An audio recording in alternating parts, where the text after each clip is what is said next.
नमस्कार दोस्तों।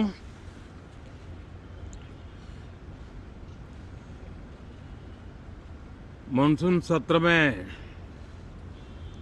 आप सभी मीडिया जगत के लोगों का स्वागत है।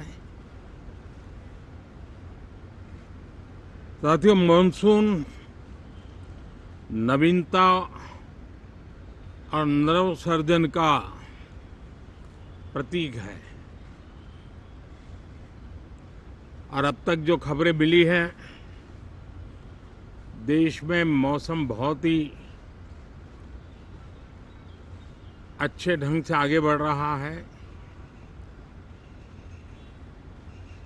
कृषि को लाभदायक मौसम की खबरें हैं और बारिश किसानों की अर्थव्यवस्था, देश की अर्थव्यवस्था, ग्रामीण अर्थव्यवस्था और इतना ही नहीं, हर परिवार की अर्थव्यवस्था में एक बहुत महत्वपूर्ण होता है। अब तक जो मुझे जानकारी दी गई है उस हिसाब से पिछले 10 वर्ष में जो पानी का भंडार हुआ है इस बार, वो करीब करीब 3 गुना हुआ है, जिसका आने वाले दिनों में भी देश के अर्थतंत्र को बहुत लाभ होगा। साथियों, ये मॉनसून सत्र राष्ट्र के लिए ये बहुत ही गौरवपूर्ण सत्र है। ये मॉनसून सत्र राष्ट्र के लिए एक अपने आप में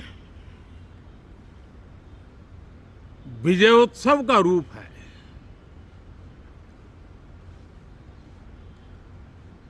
और जब मैं कहता हूं कि सत्र राष्ट्र गौरव और विजयोत्सव का सत्र है, तो सबसे पहले तो मैं पहली बार इंटरनेशनल स्पेस स्टेशन पर भारत का तिरंगा झंडा वहां लहराना, ये हर देशवासी के लिए गौरव की पल है। देश में साइंस टेक्नोलॉजी के प्रति, इनोवेशन के प्रति नया उमंग और उत्साह भरने वाली ये सफल यात्रा रही है और पूरे सांसद, लोकसभा राज्यसभा दोनों सदन देशवासी जिस गौरव का अनुभव कर रहे हैं उसमें एक स्वर से जुड़ेंगे, एक स्वर से इसका यशगान होगा। जो भारत को अंतरिक्ष में नई ऊंचाइयां पर पहुंचाने वाले जो भावी कार्यक्रम हैं, उनके लिए भी प्रेरक बनेगा, प्रोत्साहक बनेगा। साथियों, ये मॉनसून सत्र एक विजयोत्सव है। पूरी दुनिया ने भारत की सैन्य शक्ति का, भारत के सैन्य के सामर्थ्य का रूप देखा है। ऑपरेशन सिंदूर में भारत की सेना ने जो लक्ष्य निर्धारित किया था 100% अचीव किया। आतंकियों के आकाओं के घर में जाकर के 22 मिनट के भीतर भीतर ऑपरेशन सिंदूर के तहत उसको जमींदोज कर दिया गया। और मैंने बिहार की एक कार्यक्रम में इसकी घोषणा की थी, जो हमारी सैन्य शक्ति ने बहुत ही कम समय में सिद्ध करके दिखा दिया। और इसमें मेड इन इंडिया सैन्य शक्ति का ये नया स्वरूप, इस पर भी दुनिया बहुत आकर्षित हुई है। इन दिनों विश्व के जिन जिन लोगों से मिलना होता है तो भारत के इस मेड इन इंडिया जो औजार तैयार हो रहे हैं, उसके प्रति दुनिया का आकर्षण बढ़ रहा है। मुझे विश्वास है कि जब सदन इस विजयोत्सव को एक स्वर में विजय के भाव से इस सत्र के दरमियान उन ओजस्वी तेजस्वी भावनाओं को प्रकट करेगा, तो भारत की सैन्य शक्ति को बल मिलेगा, प्रोत्साहन मिलेगा, देशवासियों को प्रेरणा मिलेगी और सैन्य क्षेत्र में जो रिसर्च, इनोवेशन और मैन्युफैक्चरिंग हो रहे हैं, made in India defence equipment बन रहे हैं, उसको भी एक बल मिलेगा और जो भारत के नौजवानों के लिए नए रोजगार के अवसर पैदा करेगा। साथियों, ये दशक हम एक प्रकार से देख सकते हैं कि शांति और प्रगति कंधे से कंधा मिलाकर के आगे बढ़ने के कदम कदम पर प्रगति के एहसास करते रहे हैं। देश कई प्रकार की हिंसक वारदातों का शिकार रहा है, लंबे अरसे तक शिकार रहा है। देश आजाद हुआ तब से ये समस्या को हम झेल रहे हैं, चाहे आतंकवाद हो, नक्सलवाद हो। कोई प्रारंभ में शुरू हुआ होगा, कोई बाद में शुरू हुआ होगा, लेकिन आज नक्सलवाद का, माओवाद का दायरा बहुत तेजी से सिकुड़ रहा है। माओवाद को, नक्सलवाद को जड़ से उखाड़ने के संकल्प के साथ देश के सुरक्षा बल एक नए आत्मविश्वास से,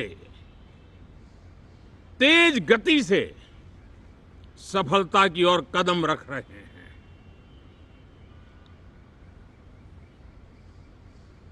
और मैं गर्व से कह सकता हूं,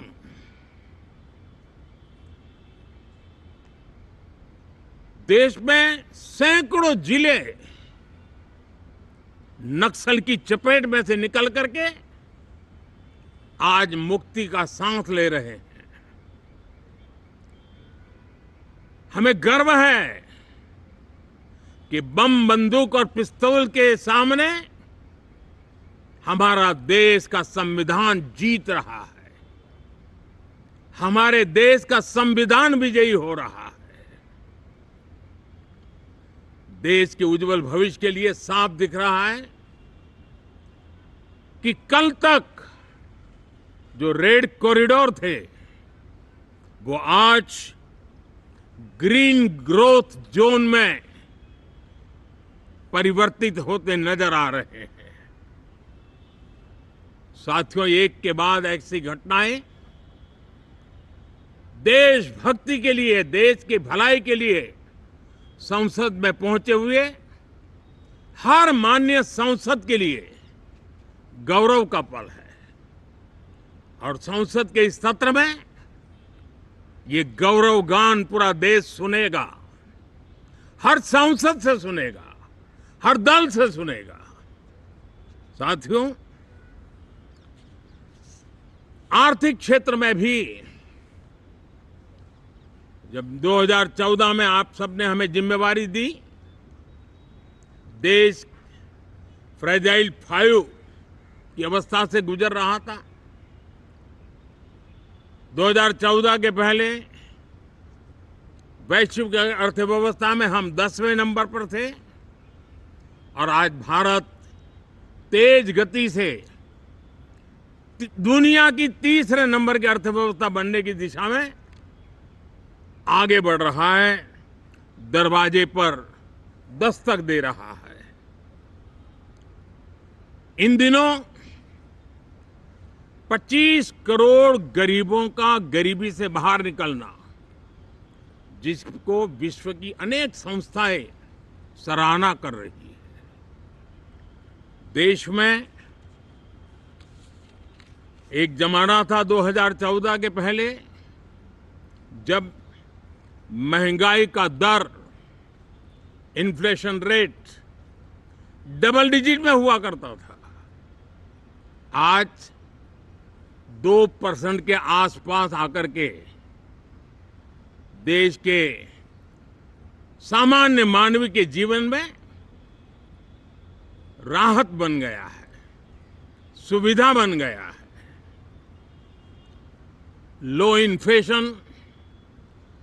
लो इन्फ्लेशन के सामने हाई ग्रोथ एक अच्छे विकास यात्रा की दिशा है।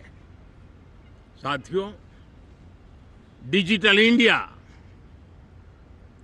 यूपीआई आज भारत के एक नए सामर्थ्य को दुनिया देख रही है, पहचान रही है और ज्यादातर देश में उसके प्रति एक आकर्षण पैदा हो रहा है। यूपीआई ने फिनटेक की दुनिया में अपने एक नाम कमाया है। रियल टाइम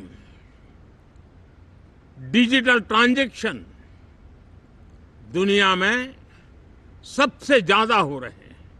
दुनिया में जितने हो रहे हैं, अकेले भारत में उससे ज्यादा हो रहे हैं। साथियों, पिछले दिनों इंटरनेशनल लेबर ऑर्गेनाइजेशन का एक वैश्विक समागम था और उसमें भारत ने बहुत बड़ी ऊंचाई प्राप्त की है। आईएलओ का कहना है कि 90 करोड़ से ज्यादा लोग भारत में अब सोशल सिक्योरिटी के दायरे में हैं। ये अपने आप में एक बहुत बड़ा अचीवमेंट है। उसी प्रकार से वैश्विक संस्था WHO ने ये कहा है कि भारत अब आंख की जो बीमारी आमतौर पर बारिश के सीजन में ज्यादा देखी जाती थी, ट्रैकोमा, अब भारत को WHO ने ट्रैकोमा फ्री घोषित किया है। तो आरोग्य के क्षेत्र में भी ये अपने आप में एक महत्वपूर्ण भारत के लिए सिद्धि है। साथियों, पहलगाम की क्रूर अत्याचार, नरसंहार, पूरी दुनिया चौंक उठी थी। आतंकवादी और आतंकवादी के आके दुनिया का ध्यान उनकी तरफ केंद्रित हुआ था और उस समय दल हित छोड़ करके देश हित में हमारे ज्यादातर दलों के प्रतिनिधि, ज्यादातर राज्यों के प्रतिनिधि विश्व भ्रमण किया, दुनिया के अनेक देशों में गए और एक स्वर से दुनिया के सामने आतंकवादियों का आका पाकिस्तान को बेनकाब करने का एक बहुत सफल अभियान चलाया। मैं आज राष्ट्रहित में किए गए इस महत्वपूर्ण कार्य के लिए उन सभी सांसदों की सराहना करना चाहता हूं, सभी दलों की सराहना करना चाहता हूं और उसने देश में एक सकारात्मक वातावरण पैदा किया। विश्व ने भारत की बात को स्वीकार करने की दिशा में अपने मन के द्वार खोले और इसके लिए ये हमारे सांसदगण, हमारे राजनीतिक दल सराहना करने के मेरे लिए सौभाग्य है। साथियों, हम जानते हैं कि ये स्पिरिट, एक स्वर, एक एकता का वातावरण देश को कितना उत्साह से भर देता है। विजयोत्सव का ये पर्व इस मॉनसून सत्र में भी उसी भाव से प्रकट होगा। देश की सैन्य शक्ति को सराहना करेगा, देश के सामर्थ्य का गौरवगान करेगा और देश के 140 करोड़ नागरिकों को नई प्रेरणा का कारण बनेगा। मुझे विश्वास है कि हम सब मिलकर के डिफेंस के क्षेत्र में आत्मनिर्भर होने के इन प्रयासों को बल दें, सेना के सामर्थ्य की सराहना करें और मैं आज देशवासियों के सामने जरूर कहूंगा और देश के राजनीतिक दलों से भी कहूंगा कि देश ने एकता की ताकत देखी है, एक स्वर का सामर्थ्य क्या होता है देखा है। तो सदन में से भी सभी माननीय सांसद उसको बल दें, उसको आगे बढ़ाएं और मैं जरूर कहूंगा, राजनीतिक दल अलग अलग हैं, हर एक का अपना एक एजेंडा है, अपनी एक भूमिका है, लेकिन मैं इस वास्तविकता को स्वीकार करता हूं कि दल हित में मत भले न मिले, लेकिन देश हित में मन जरूर मिले। इसी एक भावना के साथ इस मॉनसून सत्र से देश के विकास यात्रा को बल देने वाले, देश की प्रगति को बल देने वाले, देश के नागरिकों को सामर्थ्य देने वाले अनेक विधेयक प्रस्तावित हैं। सदन विस्तृत चर्चा करके उसको भी पारित करेगा। मेरी सभी माननीय सांसदों से उत्तम डिबेट चलाने के लिए शुभकामनाएं हैं। बहुत बहुत धन्यवाद।